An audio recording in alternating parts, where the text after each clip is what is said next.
What's going on, guys? This is Rob, and this episode of What If, right? Episode number 2 was fantastic, but before we get into it, I just want to say it was good to hear Chadwick Boseman play T'Challa again, right? It was so great to hear them. I know I can go back and watch any of his appearances in the Marvel Cinematic Universe up to this point, but it's not the same, right? Having him play T'Challa in a way that just hasn't quite been done yet was cool. And it's so disappointing to know that that's just never gonna happen again. So as amazing as it is, it's very bittersweet. It's awesome that we got to see Chadwick Boseman play T'Challa, and we'll get to see him play T'Challa 3 more times in the What If series.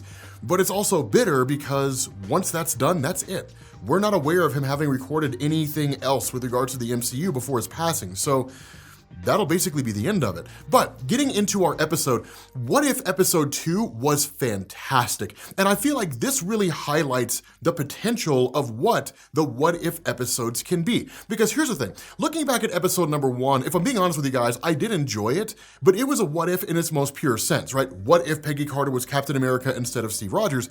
And then basically everything plays out the same, with the exception of the mini-angled one that came out at the very end of the episode from that dimension, presumably between universes, and that was it. Everything else was essentially identical. What we had in episode 2 is really what makes the What If series in Marvel Comics so interesting. The reality is that a lot of the early What If comics that came out of Marvel were basically exactly like the first episode, where it's pretty straightforward, right? What if this one thing happened differently, and then everything more or less plays out the same with some slight deviations. Episode number 2 is what the What If series from Marvel Comics became as time went on. So here's a really good example, and it's not really a what if comic, but it kind of is, right? There's a story that's written by a guy named Donny Cates called Thanos Wins. And in effect, Thanos shows up on Earth, kills all the superheroes, leaves, and then kills all the cosmic entities and all the super powerful beings, basically lays waste and then conquers the entirety of the universe, all without using an Infinity Gauntlet. It's cool, right? So you actually end up getting Thanos from an alternate reality that goes to the future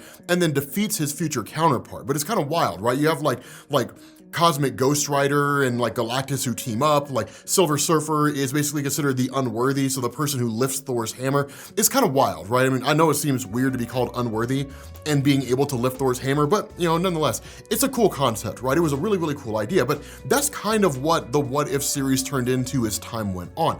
Regardless, this was cool because what this did is it gave us not just an answer to the question, what if T'Challa had become Star-Lord, but it gave us a whole change of pace from everything that we knew, especially Thanos, right? Oh my God, the depiction of Thanos was absolutely fantastic. I loved it, right? I loved the way that Thanos was shown here. And I feel like some of the more hardcore people, right, some of the purists, if you want to call them that, are kind of like, no, Thanos needs to be depicted as like ultra serious and dead on the inside, that kind of thing. No, I loved this, right? I loved Thanos with kind of a slight comedic touch because the alternate reality depictions of Thanos are really, really interesting in Marvel Comics. More so than that, one of the things that I really liked is that when the episode kicks off and you've got T'Challa who basically introduces himself as Star-Lord, like everybody starts freaking out because he's actually the person that Peter Quill claimed to be in the first Guardians of the Galaxy. When Peter Quill's like, I'm the legendary Star-Lord, I did all this stuff. T'Challa's actually done that. I loved the idea of the Ravagers actually being good guys. I dig that, right? The fact that the Ravagers were people who basically helped other individuals across the galaxy, right? Like Robin Hood is the analogy they consistently use, robbing from the rich, giving to the poor. I loved that. It was a great concept. Seeing Nebula without all the modifications and adjustments, right? As what you can get to being her closest normal self, minus the machinery components that she has under her eye.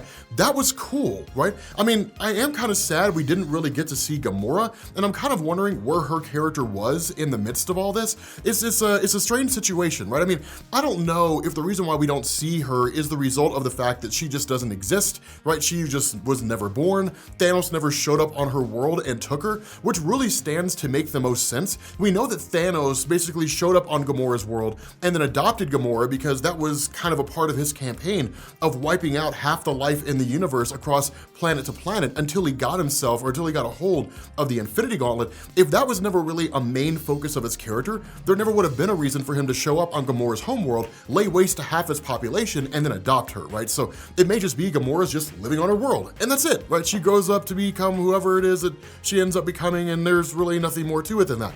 But one of the big motivations that you guys saw in the episode was the idea of stealing this kind of energy away from the Collector and then using it to essentially terraform barren worlds. The funny thing about that is a reference to the Council of Reeds from Jonathan Hickman's Fantastic Four run. In Jonathan Hickman's Fantastic Four, one of the things you end up learning is that in the multiverse, you have a Council of Reeds, which is basically a bunch of Reed Richards from different universes, all of whom have come together to solve what they call the problem of everything. The biggest issue is that all those versions of Reeds basically abandoned their families, right? So like the rest of the Fantastic Four, they bailed on them to join the council. One of the things you end up learning here is that as part of their campaign of fixing everything, it starts at the bottom and works its way all the way to the top. So while they are basically snatching up these alternate reality versions of Doctor Doom and then lobotomizing them and literally sticking them in like this giant pit, more or less, at the bottom of their citadel, one of the other things they'd done is they had realized there are entire universes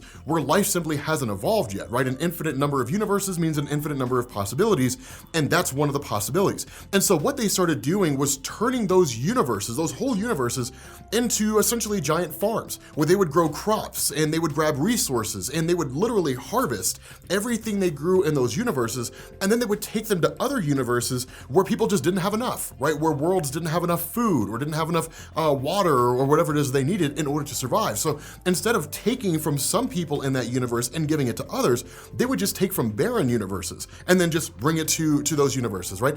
A lot of what you saw in that, at least the motivation, seems to be based off that. Now, if I'm being honest, I don't think that really has any significance. I don't think it's What If saying, hey guys, you're gonna see the Fantastic Four because of this reference, this kind of ambiguous reference to the Fantastic Four by Jonathan Hickman, which may or may not be accurate. I doubt that's the case. I just think it's a cool little Easter egg there, right? A cool little nod to some of the work that's been done over the course of Marvel Comics by some of its most significant writers.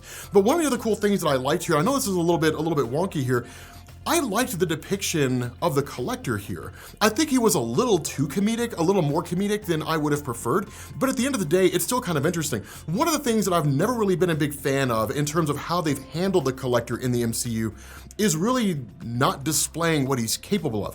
One of the things to know, the Collector is hugely powerful. He is immensely powerful. Technically, the Collector, the Grandmaster, the Runner, the Champion, who are actually two characters that you've never seen in the MCU, they're all part of a loose-knit brotherhood called the Elders of the Universe. In effect, they're the last surviving members of their own respective races, but they're billions of years old. They were considered ancient when like Earth was young, right? They've just been around for so incredibly long. But the power that they've amassed through different modifications and just kind of enhancements and just the growth of their physiology as time has gone on has made them incredibly powerful. I mean, they're not like equal to Thanos with like the Infinity Gauntlet powerful, right? But they are very, very powerful. And they've never really displayed that with the Collector. The Collector almost kind of seems like just a guy who's just really old and has just been around for a while. And that's basically it. But I always wish they'd done a little bit more with that. Regardless, it was cool. I love the little appearances of Howard the Duck. That was fun, which I'm pretty sure was voiced by Seth Green. I always wish they'd done more with Howard the Duck, right? Howard the Duck's one of those weird, wonky characters who just never really made a whole lot of sense in terms of why he existed in Marvel Comics, but we just kind of run with it and just say, yeah, I mean, it's Howard the Duck, right? An anthropomorphic duck from a reality where basically everything's anthropomorphic animals, and they more or less exist like the way you would expect humans to. And you just kind of go with it. I did love that, right? I did love seeing Howard the Duck here. But again, just small little moments, small little things. I loved that at the end of the day, the Guardians of the Galaxy, if you want to call them that, kind of this loose band, was basically the Ravagers, plus like Thanos and a couple other guys. I liked that. And in all honesty, and this is the crazy thing, if I'm being honest with you guys, I want to see more of that. And I think that's one of the things, and really the way the whole episode ended, leaves it open for that. And I think that's one of the things that the What If series is really focusing on is, hey guys, let's create a somewhat semi-open ending and then just kind of see what happens. So the way this episode ended, right, with regards to the fact that Peter Quill was never taken from Earth, and instead it was T'Challa, that Peter Quill's working at a Dairy Queen. But we know that he's still the son of Ego. That was established at the beginning of the episode and confirmed at the end when Ego, played by Kurt Russell, actually shows up at the Dairy Queen and basically says, like, you know, you got time for me, that kind of a thing, basically indicating like, he's like, I'm gonna show you who you really are, and I'm gonna show you the kind of power that you have. And the words of the Watcher, in the sense of like, you know, this could lead to the destruction of the universe, leads to the idea that like, you could see a future episode, or maybe even some kind of a series unto itself, where you have this kind of reworked version of the Guardians of the Galaxy, right? So like T'Challa and the Ravagers basically facing off against Ego and Peter Quill, and then just kind of call it a day, right? And maybe the Infinity Gauntlet will be brought in. I have no real idea. But I think that's one of the things that the What If series is largely kind of focusing on here. With episode number 1, there wasn't really a lot to go on, right? I guess we kind of knew Peggy Carter would go on to become a founding member of the Avengers, or at least we could just assume that was the case. But with episode number 2, this leaves a lot to the imagination in terms of what could come later on down the line. And that's what I'm really hoping happens with the future of the What If series. I'm really hoping that we have this situation where you have like episodes that pop up and the ending is open enough to where we can see something later, but not so open that if there really isn't a whole lot of interest in it, they just say, yeah, that's where it ends. That's basically it, done. You know, and you can just imagine how you think it would play out after that. And that's it, right? That's all that really happened. So again, episode number 2 was absolutely fantastic. I loved the episode. It was beautifully done. It was great to see Chadwick Boseman return as T'Challa. One of the things that I was kind of hoping for, we didn't get it, I didn't think we would, but one of the things that I was kind of hoping for is that as a little boy, you would actually see T'Challa come in contact with a girl with white hair in the African landscape, who of course would have been Storm. I'm looking for any reason to bring the X-Men into the MCU. I know a lot of you guys are just like, oh my God, Rob, really? Yes, really. I'm looking for any reason to bring the X-Men in, right? I mean, we know from the comics that like T'Challa and Storm had a romantic interest when they were kids, and that they basically had to go their separate ways because T'Challa had to be the king of Wakanda, right? He had to kind of undertake that role and the process that a person needs to go through to eventually become the king, following his following the removal of his father, which ultimately resulted in his father's death. But nonetheless, right, I would have loved to have seen that. I think it would have been a cool little Easter egg or a cool little moment, cool little reference, right? But regardless, it was a great episode. I absolutely loved it. I had a great time watching it. Let me know what you guys think down in the comments, right? What did you guys think about this episode? I thought it was beautiful. But with that being said, guys, we're gonna bring this to an end. Thank you all for watching, and I will catch you all later. Peace.